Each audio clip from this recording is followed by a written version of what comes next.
nak bentangkan tajuk 7.4 iaitu Teknologi Maklumat dan Komunikasi TMK sebagai platform pengukuhan dan kesepaduan nasional. Maksud Teknologi Maklumat dan Komunikasi TMK, ia berperanan penting dalam memupuk semangat dan keamanan. Seterusnya, terdapat banyak media yang menyumbang kepada masyarakat, antaranya ialah media cetak, media elektronik, media digital dan media dalam talian. Media cetak. Media cetak adalah cara komunikasi masa di mana maklumat disebarkan dalam bentuk bercetak seperti surat khabar, majalah, poster. Media elektronik. Media elektronik merujuk kepada alat sebarang yang menggunakan teknologi elektronik atau elektromagnet untuk digunakan oleh pengguna seperti radio, televisyen, permainan video, komputer dan yang lain-lain. Media digital. Media digital adalah format konten yang dapat diakses oleh peringkat ke peringkat digital. Media digital boleh berupa dalam bentuk website, blog, media sosial, gambar, video digital, audio digital dan yang lain-lain. Media dalam talian. Media dalam talian adalah konsep jenis penonton dan prospek untuk membangunkan media dalam talian. Kepentingan media terhadap masyarakat. Dapat berinteraksi walaupun jauh. Kita juga dapat mengeratkan hubungan silaturahim bersama keluarga yang berada di luar negara. Dan juga dapat bertanya khabar melalui jaringan sosial yang cepat, mudah dan murah. Kesan penggunaan teknologi maklumat dan komunikasi yang pertama ialah kesan penggunaan TMK yang tidak terkawal akan memberi impak negatif terhadap komunikasi. Yang kedua, hubungan sosial serta menghalang kecergasan interpersonal. Contohnya, hubungan sesama manusia dan menyebabkan kurangnya komunikasi dengan orang di sekeliling.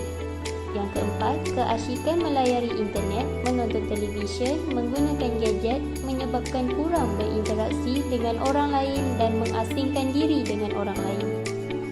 Seterusnya, remaja masa kini telah kurang berkomunikasi dengan ibu bapa.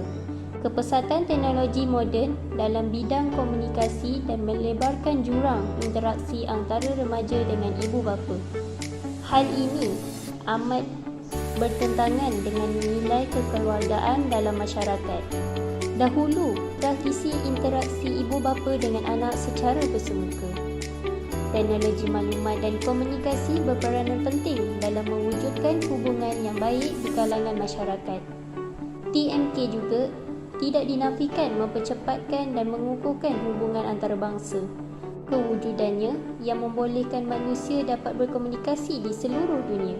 Akhir sekali, perkara ini telah ternyata sekali mengukuhkan ungkapan dunia tanpa sempadan. Assalamualaikum, nama saya Nur Farah Najwa binti Kamaluddin.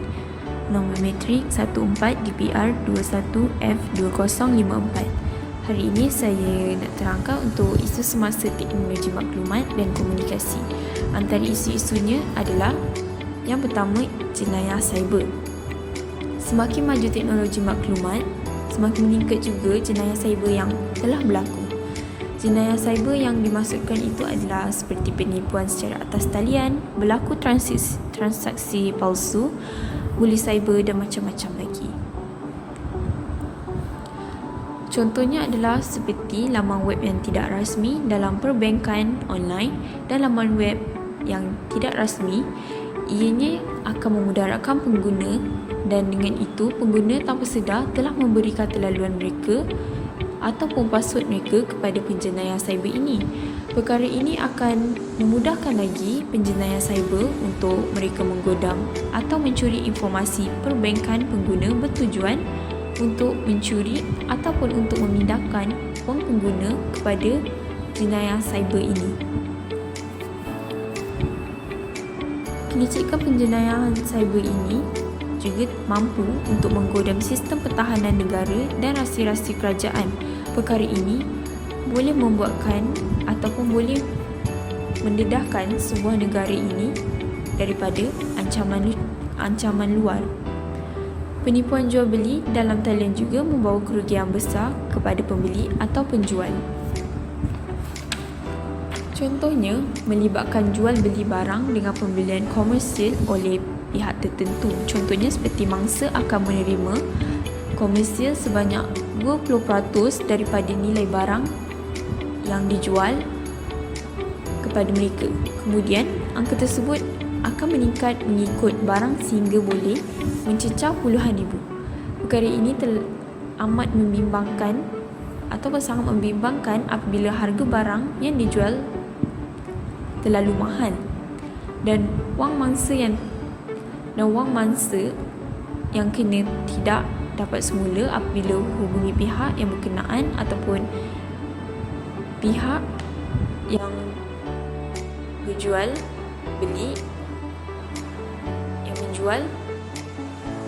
pihak tersebut hilang ataupun tidak dapat dihubungi. Ini adalah contoh sindiket. Pelbagai jenis jenayah cyber, terdapat pelbagai jenis jenayah cyber juga seperti penipuan, kerosakan atau penguasaan ke atas program atau data komputer, kecurian maklumat, pencapaian secara tidak sah ke atas sistem, penyalin perisian secara tidak sah, pengintipan, judi cyber, skim cepat kaya, pornografi, penggodam, penyebaran virus dan malware. Isu yang seterusnya adalah menjejaskan hubungan harmoni. Kegairahan menggunakan alat komunikasi ini sangat berbahaya kepada hubungan sesama manusia apabila penggunaan gadget pada tempat yang tidak sesuai seperti di meja mesyuarat dan meja makan. Perkara ini menyebabkan suasana harmoni untuk saling bergaul dan bertukar pendapat tidak mencapai matlamat dan bertukar menjadi negatif. Tidak semua tempat kita boleh main gadget. Contohnya, di meja makan kita tidak boleh bermain gadget kerana waktu tersebut adalah waktu untuk kita bersama keluarga kita. Ketika kita bersama keluarga, kita boleh membincangkan tentang isu-isu yang terjadi dalam keluarga, tentang pelajaran, tentang kerja. Tetapi jika kita terlalu leka bermain gadget, kita punya matlamat untuk saling bertukar isu akan tidak tercapai dan menjadikan kita punya keluarga tidak harmoni. Hal ini sangat jelas mengganggu hubungan baik dan harmoni dalam keluarga dan juga masyarakat. Kegairahan menggunakan alat komunikasi ini juga memberi efek kepada kanak-kanak apabila perkembangan kanak-kanak akan terjejas kerana terlalu banyak bermain gadget ataupun gunakan alat komunikasi ini, dan hubungan antara keluarga juga akan terjejas. Isu yang seterusnya adalah melayari laman sesawang yang tidak bermoral ataupun pornografi. Generasi muda akan lebih mudah terdedah untuk melayari laman sesawang yang tidak bermoral dan pornografi boleh disebabkan benteng agama yang tidak kukuh. Kerana jika mereka mempunyai benteng agama yang kukuh, mereka tidak akan terlibat dalam aktiviti yang tidak bermoral ataupun aktiviti-aktiviti yang buruk ini, kerana sudah jelas dalam agama Islam sudah melarang umatnya untuk tidak melakukan perkara yang buruk ataupun perkara yang tidak baik. Melalui laman sesawang yang tidak bermoral ini juga, masyarakat akan mudah terpengaruh dan mengikut perlakuan yang tidak baik menerusi laman sesawang tersebut. Contoh kesan kepada melayari laman sesawang ini akan menimbulkan pelbagai penyakit sosial yang mengakibatkan ketagihan sosial seperti penzinaan, pelacuran, penularan HIV ataupun AIDS, gangguan seksual, homoseksual, lesbian, curang dalam hubungan dan melakukan aktiviti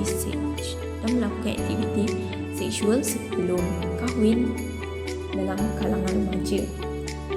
Mereka yang terlibat juga akan merakam video mereka melakukan perkara yang tidak baik. Kemudian mereka akan mengambil video mereka tersebut dan meletakkan video tersebut di dalam media sosial mereka. Contohnya seperti Facebook, Instagram, WhatsApp, dan perkara ini akan lebih berbahaya lagi akan menjadi lebih berbahaya lagi dan menjadi contoh yang tidak baik. Seterusnya, perkara ini juga dapat meningkatkan kes jenayah sosial seperti zina, rogol dan seumpamanya.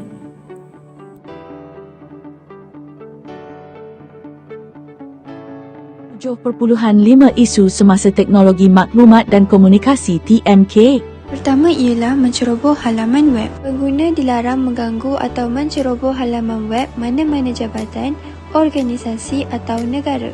Penceroboh akan dikenakan tindakan undang-undang jika disabit kesalahan. Yang kedua, wujud budaya plagiarism. Plagiarism adalah penciplakan atau penggunaan semula karya dengan menjadikan idea orang lain sebagai hak sendiri, tanpa sebarang kredit diberikan kepada penulis asal dan karya asal. Ketiga, penggodam maklumat. Kecanggihan TMK membuka ruang kepada penggodam dan pengganas cyber untuk memusnahkan data dan mengubah sistem komputer. Selain itu, penggodam boleh menggunakan internet untuk mencuri maklumat sulit yang dimiliki oleh individu, syarikat dan organisasi dan memperoleh keuntungan melalui cara penjualan kepada pihak pesaing. Yang terakhir, banyak membuang masa. Antara kesan negatif penyalahgunaan TMK ialah membuang masa. Keseronokan melayari laman-laman sosial seperti Facebook, Twitter, Instagram dan bermain permainan maya secara atas talian menyebabkan seseorang menghabiskan banyak waktu. Seterusnya ialah cabaran-cabaran bagi masyarakat dalam etika teknologi maklumat dan komunikasi. Cabaran yang pertama menggunakan TMK untuk tujuan kebaikan. Seperti dalam pembelajaran, ia dapat memberikan banyak manfaat kepada pelajar seperti berupaya meningkatkan kefahaman dan penguasaan murid terhadap pembelajaran. Seterusnya ialah menggunakan TMK untuk kecemerlangan sasiah. Sasiah merupakan kepribadian atau pribadi seseorang. Kita dapat menjadi individu yang lebih bermoral tinggi dan berakhlak baik. Hal ini kerana individu yang bermoral tinggi akan menerapkan nilai-nilai murni yang baik dalam kehidupan. Selain itu, menggunakan TMK untuk tujuan peningkatan dan kecemerlangan hidup. Kecemerlangan hidup akan menjadikan masa depan kita lebih baik. Kita juga akan dapat mempertingkatkan pengetahuan dan kemahiran dalam pelbagai aspek, khususnya dalam bidang TMK.